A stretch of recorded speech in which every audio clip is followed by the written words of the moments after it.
Araku parliament BJP కూటమి అభ్యర్థి కొత్తపల్లి గీతకు గిరిజన గ్రామాల్లో బ్రహ్మరథం పట్టారు. అడుగు అడుగున గీతకు హారతులు పడుతూ బొట్టుపెట్టి వారి గ్రామాలకు ఆహ్వానించారు. సాలూరు నియోజకవర్గంలో అరకు పార్లమెంట్ ఎన్డీఏ ఉమ్మడి అభ్యర్థిని కొత్తపల్లి గీత ఎన్నికల ప్రచారం ఘనంగా ప్రారంభమైంది.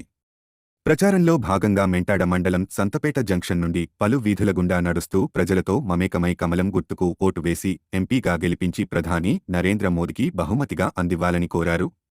ఈ కూటమి ఏర్పడడం మనం చూస్తున్నాం, కానీ వైసీపీ ప్రభుత్వ హయాంలో మన రాష్ట్రం 20 సంవత్సరాలు వెనక్కి వెళ్లిపోవడం ప్రస్తుతం మీరు చూస్తున్నారన్నారు. నియోజకవర్గంలో నేను ప్రతి మండలాన్ని టచ్ చేయాలనే సంకల్పించానని, ప్రతి మండల్లోనూ నేను వెళ్లి మన ఉమ్మడి కార్యకర్తలతోటి కాసేపు ముచ్చటించి మీ అందర్నీ కలిసి అక్కడున్న సమస్యలను, మనోభావాన్ని తెలుసుకోవడానికి ఇక్కడికి రావడం జరిగిందన్నారు. మీరందరూ కూడా కొత్తపల్లి గీత అయిన నాకు మరియు సంధ్యారాణికి ఓటు వేయాలని, అంతేగాని మీరు వేరు నేను మీరు వేరు కాదని తెలిపారు.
అధిక క్వశ్చన్స్ అడగడంలో గాని, అధికమైన మన సమస్యల్ని పార్లమెంట్ దృష్టికి తీసుకురావడంలో గాని, అధికంగా పార్లమెంట్ అటెండ్ అవడంలో గాని 97% 97% అటెండెన్స్ తోటి 25 మంది ఎంపీల్లో ఒక ప్రథమ స్థానంలో నిలబడ్డాను.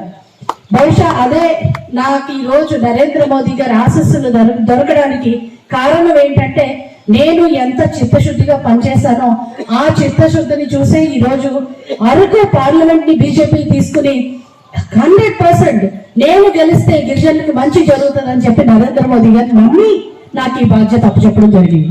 బీజేపీలో పదవులన్నా ఎప్పుడు కూడా బాధ్యత కానీ అలంకారం కాదు. ఎందుకంటే బీజేపీ పెద్దలను చూస్తే అర్థమవుతుంది. నిన్న మంత్రి గారు వచ్చారు.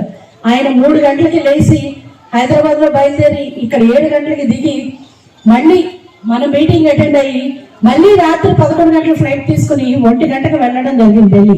అంటే 2 గంటలు కూడా నిద్రపోకుండా అహర్నిశలు కష్టపడే నాయకులు బీజేపీలో ఉన్నారని చెప్పడానికి నేను చాలా గర్వపడుతున్నాను. ప్రజల కోసం 24 గంటలు కష్టపడడానికి సిద్ధమైన నరేంద్ర మోదీ గారి ఆదర్శంలో నరేంద్ర మోదీ గారికి సొంత ప్రయోజనాలు ఏమీ ఉండవు. ఆయనకున్నది ఓన్లీ దేశం. ఈ రోజు మన దేశాన్ని, భారతదేశాన్ని విశ్వ గురువుల అంటే ప్రపంచ వ్యాప్తంగా ఇక్కడ చాలా మంది పిల్లలు కూడా బయట చదువుకుంటున్న వాళ్ళు ఉన్నారు. వాళ్ళందరూ చాలా గర్వంగా మేము భారతదేశానికి చెందిన వాళ్ళు అని చెప్పుకోగలుగుతున్నారంటే అది మన నరేంద్ర మోదీ గారి ఘనత అని చెప్పి మీ అందరికీ తెలియజేస్తున్నాను. అలాగే ఈ రోజు రాష్ట్రంలో ఉన్న పరిస్థితి 20 సంవత్సరాలు వెనక్కి వెళ్ళిపోయింది. ఒక చంద్రబాబు నాయుడు గారు ఏదైతే ఒక మంచి అద్భుతమైన రాజధాని కట్టాలనుకున్నారో 3 ముక్కల ఆట చేసి ఈ రోజు రాజధాని లేని రాష్ట్రంగా మన ఆంధ్రప్రదేశ్ మిగిలిపోయింది. అంటే తలకాయ లేని మొండల్లాగా వచ్చింది ఇప్పుడు రాష్ట్రం. ఏది మన రాష్ట్ర రాజధాని అని అడిగితే సమాధానం చెప్పడానికి పిల్లలకు కూడా ఏం రాయాలో తెలియని పరిస్థితి ఈరోజు. అంత అధ్వానమైన పరిస్థితిలో. రెండోది, రాష్ట్రాన్ని అప్పులు కుప్పగా మార్చారు. చాలా మంది అనుకుంటారు అప్పులు గొప్పగా ఆయన రాష్ట్రాన్ని మారిస్తే మాకేం పోయిందని. కానీ ఈరోజు రాష్ట్రం చేసే ప్రతి అప్పు కూడా మనమే తీర్చాలి. అంటే మన దగ్గర పన్నుల రూపంలో వసూలు చేసిన దాన్ని రాష్ట్రం అప్పు తీరుస్తుంది.